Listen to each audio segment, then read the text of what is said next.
Welcome back. You're listening to Houston Real Estate Radio. I'm Shannon Register, and this week we've got a special treat for you because we are live recording the show this week from our Forward Results Band Jam event. It's forwardresultsbandjam.com if you want to learn more about that. And we are talking to some of the mayoral candidates for Houston. Some of these folks that are running for the Houston mayor, we are talking to them, getting some great information for you to help you make a more informed decision. So this segment, I've got Marty McVey joining me. Thanks for coming on. We appreciate it. Thanks. Glad to be here with you. You know, we're out at this event, and it's hot, but it's a lot of fun, and we have some great bands playing, and it's just a really great networking event for business owners, entrepreneurs, you know, really the executives who can just come out and unwind and have fun. So we really enjoy doing this out on the third Thursday of each month. It's a lot of fun. Great. Hope to be back with you. We appreciate you coming. You know, I want to talk to you a little bit. Yeah, I have questions for you because there's certain things I want to know about. But before I do, I want to give you a minute just to tell us who you are, what does this mean to you, why you decided to run for mayor. Great. Well, again, I appreciate having the venue here today. This is a lot of fun. I love to do fun events. But, I'm Marty McVey, as you said, and I grew up in a small town in western North Carolina. My son of a former police officer who later became a judge and an entrepreneur. My mother was an entrepreneur. Had a great experience and privilege to go to college. And when I looked around where I'm going to go, I looked at Houston for opportunity. So, great place. I started an investment firm here in the late 90s, and we focus primarily on real estate, healthcare, and energy. And also turning around companies that are in You're trouble. a real estate broker, too, right? I am also a real estate broker. I wear many hats. Yep. And in 2011, I was honored to be appointed by President Barack Obama as one of the 7 directors of the United States Agency for International Development. And in that capacity, we oversaw $22 billion of taxpayer money. Mm-hmm. And the purpose of that was to promote the foreign policy objectives of the United States. So I served for over 4.5 years. And in June of this year, I resigned from my commission to the president to run full-time for mayor. Well, it's been an exciting campaign. I know that. Sure and you've got a ways to go. You've got to keep that momentum going because you guys have a long race to get through and a lot of things to figure out because this is a big city and we've got a lot of challenges ahead.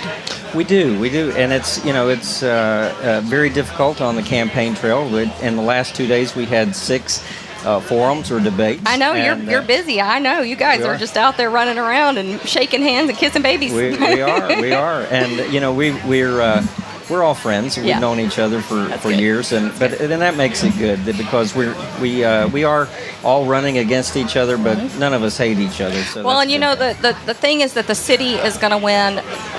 Whichever one of you is elected, the city is going to win, and the city is going to move forward because we have to. We are growing so fast. There are so many changes that have got to take place. So I want to start with transportation and find out how you will address the transportation issues because with so many people moving here, I'm in the housing industry as a real estate broker, and so with so many people moving here, what are we going to do to make people to allow people to be able to get from home to work in less than 2 hours? Right.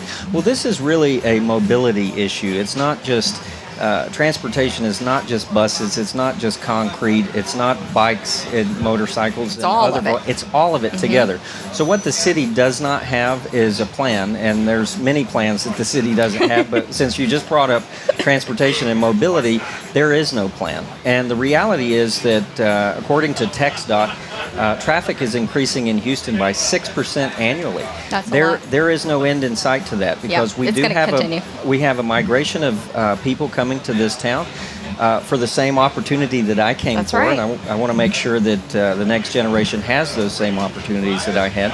But we live in that environment, and growth is a double-edged sword. Mm-hmm. We must manage the growth, and traffic is part of that. It's we want people to live inside the city limits. We want them to bring new business inside the city limits, and if there's any impediments such as traffic that cause companies and people to go to the suburbs or to other parts of our 10-county economy or regional economy, then we want to look for ways to solve that. And I think that there's a lot of management things that we can do to alleviate traffic congestion. Okay, so more systems in place, a little more management, not not so much bureaucracy, maybe? Well, absolutely, but a little lot transparency. A lot of transparency and a lot more management, quite frankly, because there's things that we can do easily, like go back to timing the traffic lights, like requiring the Port of Houston to stay open later because they put trucks out on before in rush hour traffic. Yeah. Because the port closes at 7 p.m. So there's things that we can do to alleviate the congestion and move things along. And of course, everybody wants to talk about their streets and the conditions, and they're bad. But that's also a management issue to solve.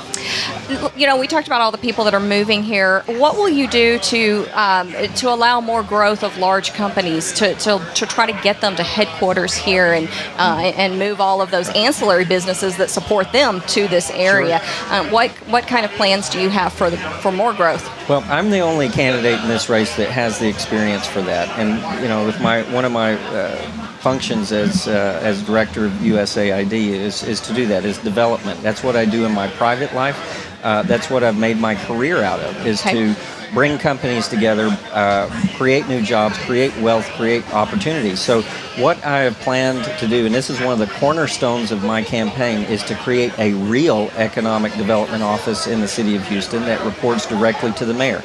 The current economic development office that exists really only focuses on 380 grants, which are, as you know, in the business, it's for developers. It's repairing sidewalks and doing some streets and things like that. That does not create new opportunity, new jobs, and new revenue. We're currently losing out to cities like San Antonio, Dallas, because San Antonio has 11 full-time employees in their economic development office working directly on this. Dallas has 17. We're also losing. How many does Houston have? 3. Aww. And they're working on things that don't bring businesses here. So this is one of the pillars of my campaign, is that I will have that in place within the first 100 days, and we're probably so you're not against 380 people. Agreements, but you want to do more tax abatement. Right. I am not against 380 agreement, but anyone that says that 380 agreements and the current system that's being used as economic development means they do not understand what economic development is, and that's the reality.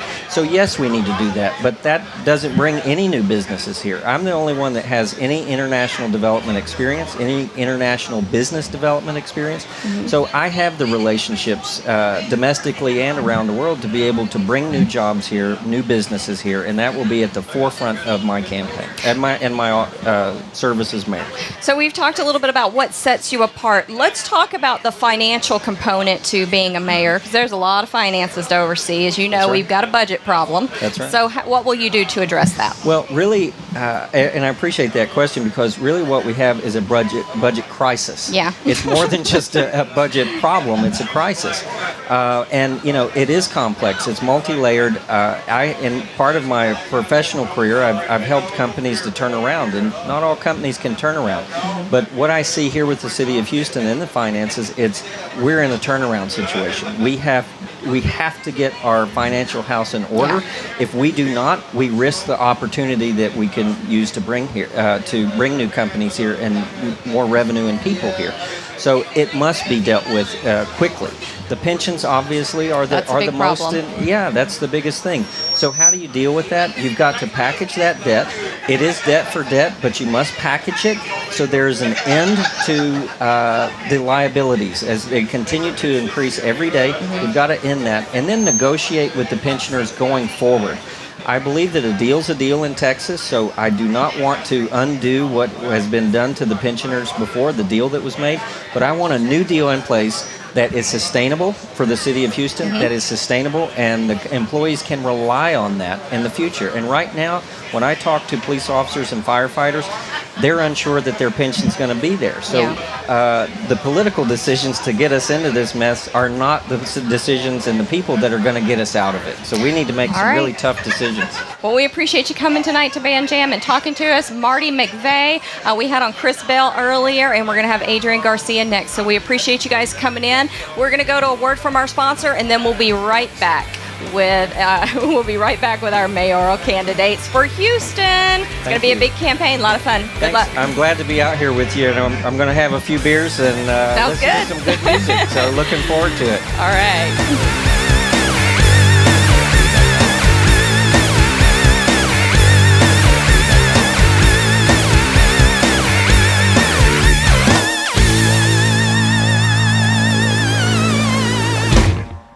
REA Media has an exciting new product available to companies and organizations who are teaching classes and want to offer those classes online. Introducing Easy Distance Learning. Easy Distance Learning is a video-based distance learning system that allows companies and organizations to leverage their existing classroom content into a broader reach and increased revenues. Did you know that the rate of growth of distance learning is 10 times that of classroom education? And 66% of chief academic officers think distance learning is critical to their long-term strategy. Right now, 33% of higher education students are taking at least one online class. Companies and organizations not offering a distance alternative to in-class instruction risk being left behind.